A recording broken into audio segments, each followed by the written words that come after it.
ରହିଲେ ଦର୍ଶକ ବନ୍ଧୁ ଆପଣମାନଙ୍କୁ ପୁଣି କରି ଆମ ଚ୍ୟାନେଲକୁ ସ୍ୱାଗତ। ତା ପୂର୍ବରୁ ଯଦି ଆମ ଚ୍ୟାନେଲକୁ ଏଜେଣ୍ଟ ସବସ୍କ୍ରାଇବ୍ କରିବେ ତାହେଲେ ସବସ୍କ୍ରାଇବ୍ କରି ଦିଅନ୍ତୁ। ତାହେଲେ ଯଦି ଚ୍ୟାନେଲ ଷ୍ଟାର୍ଟ କରିବ ହଁ ଦର୍ଶକ ବନ୍ଧୁ ଆଜି ଏବେ ସୁନୀନା କହୁଛନ୍ତି ତାଙ୍କ ମାଆଙ୍କୁ କିଛି ଏବେ ଗୁଡ଼ିଆ ତ ବହୁତ ବଡ଼ ଦୁଷ୍ଟାମୀ ହେଲାଣି, ଆଉ ଯାହା ବି ଗୁଡ଼ିଆ କରିଛି କିଛି ଭଲ କରୁନି। ତାପରେ ତାଙ୍କ ଆଈ କହୁଛନ୍ତି, ଗୁଡ଼ିଆଙ୍କ ଆଈ କହୁଛନ୍ତି ସୁନୀନା ତୋ ପାଇଁ ଆଜି ଗୁଡ଼ିଆ ବହୁତ ଦୁଷ୍ଟାମୀ ହେଇଗଲାଣି।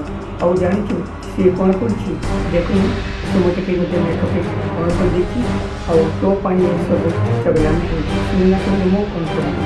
ତାପରେ ଗୁଡ଼ିଆଙ୍କ ଆଈ କହିଲେ ସବୁ ଦୁଷ୍ଟାମୀ ତୋ ପାଇଁ ଆଜି ଯେ ମୋତେ ବହୁତ ଅବସ୍ଥା କରିଛି ସେଇଦିନ ତାଲା ଦେଇଥିଲା, କିନ୍ତୁ ଏବେ ମେକଅପ୍ କରୁଛି।